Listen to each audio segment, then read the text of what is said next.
Well, wasn't a great day today, although Path of Totality I thought raced all right. We're not going to really aim for any more short fields at the Meadows. We're going to take her back to Northfield Park and race her in the Nomers, the six there. If nothing else, I thought she was very sound today, very cool, calm, and relaxed. Just when they go in 55 in front of you, it's not so cool. So we're going to try and find her a little class alleviation at Northfield Park over the next 2 weeks. Now her class will go 6 days from now. One, I don't think it's cool to maybe race her back in 6 days, and two, I can't be there because I'm in Lexington. So we're going to give her the 13 days. She's going to race from in a week from 2 weeks from yesterday is when Path of Totality is going to race. I wasn't disappointed with Mom. I guess a little bit deep down inside, but not her fault. The race didn't go her way. They had a recall. For sure that sucked some of the energy out of her. Then I get stuck in a spot where I couldn't get in the 6 hole. I had to push on. I made front 27 and 4, 57 and 3, and then I think if maybe a deader horse had come to me, she would have really had a better opportunity. But the horse to beat, the best horse in the race, clearly after it was all said and done, jumped on her right away, and that really broke her spirits. Tough race for her today, but she'll bounce back well, I'm sure. And then tomorrow, we have Stonebridge Dolce's first ever lifetime start. I'm interested in that. Tanzanite Tricks is racing. We have a host of others racing over the next few days. And then My Jazz, what about that? My Jazz got into the consolation with the 2 hole. I got the 9 hole with one of our newer horses, the Trot and Filly we had got from Ron Burke's So and Sue. She drew 9, but My Jazz drew 2. Looks like Brett Miller will likely be the driver. I know we have Yannick Gingras listed, but Yannick will likely take Burke's horse.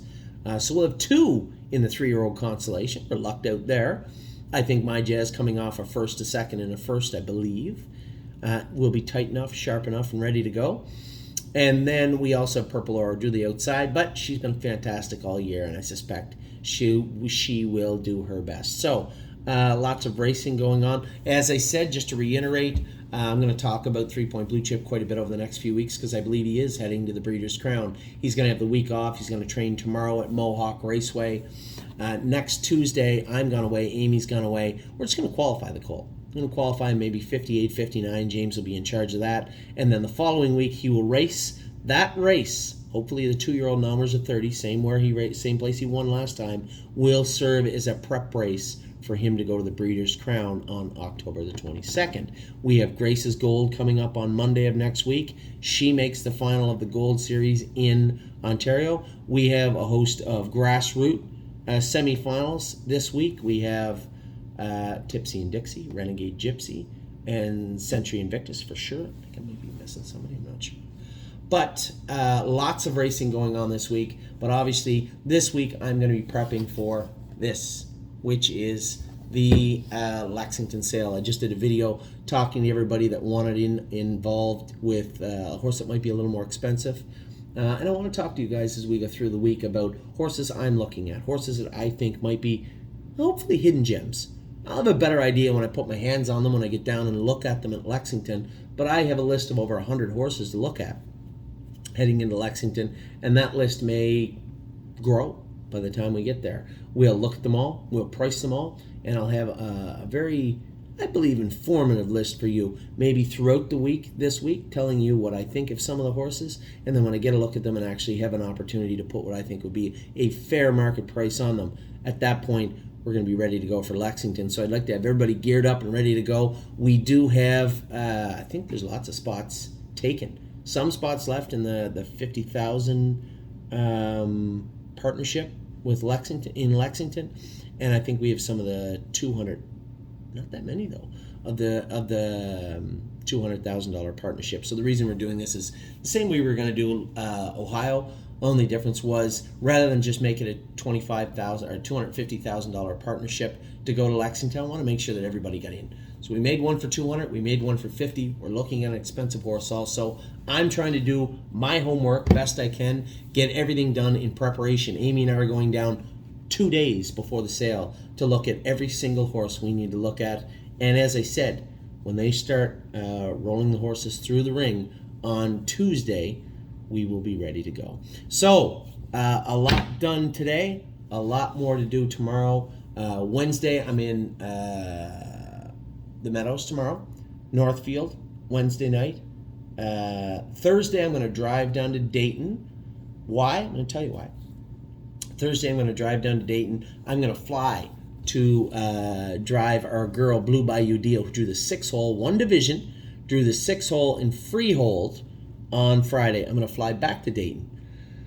I'm going to meet up with Amy Saturday morning, and I'm going to go drive 1-2 skip a few in the Coshocton Fair on Saturday. See if we can't get our girl into the fair final. We'll see. She's been tough this year, this filly.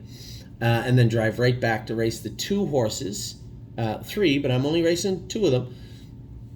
I believe Brett Miller will drive My Jazz from post 2 in the Consolation. I believe, I know for sure, I will drive So and Sue from post 9. That sucks, but we'll see. And then Purple Aura from the outside. Then, that's it for racing this week for me.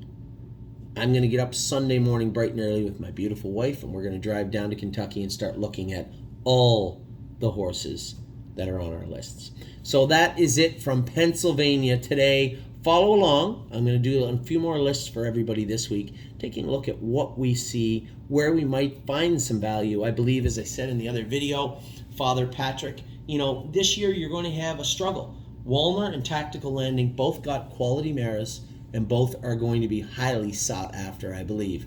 That will leave some room, shockingly enough, hard to say it, but that might leave some room for Muscle Hill, right? Maybe. Cantab Hall slid last year. I see 3 or 4 horses in the sale catalog with strong mares by Cantab Hall. Have an eye on that. And then Father Patrick. This is the 3rd year for Father Patrick, and he still has a ton of really, really powerful mares. Although as a sire, he's kind of fell by the wayside by a lot of trainers.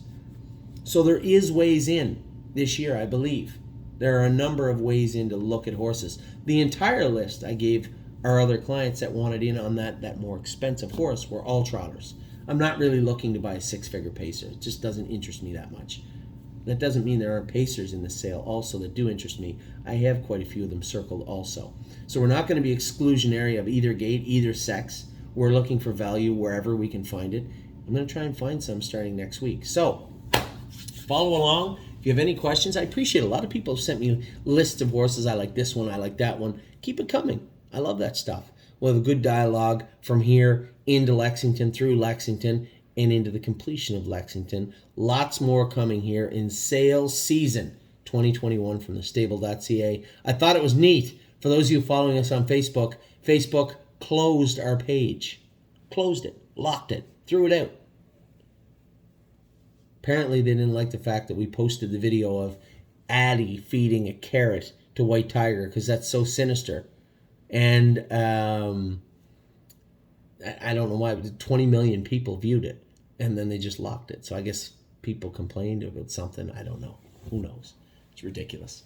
I assume we'll be out of Facebook purgatory in the next couple of days. And it was so ridiculous. But anyway, as I said, I'm going to focus on the sales. I'm going to focus on racing and do the best we can moving forward. So keep the emails coming, keep the lists coming, keep the phone calls and texts coming. This is our time of year. This is when we build the stable for next year. So I absolutely want to hear from all of you. Take care.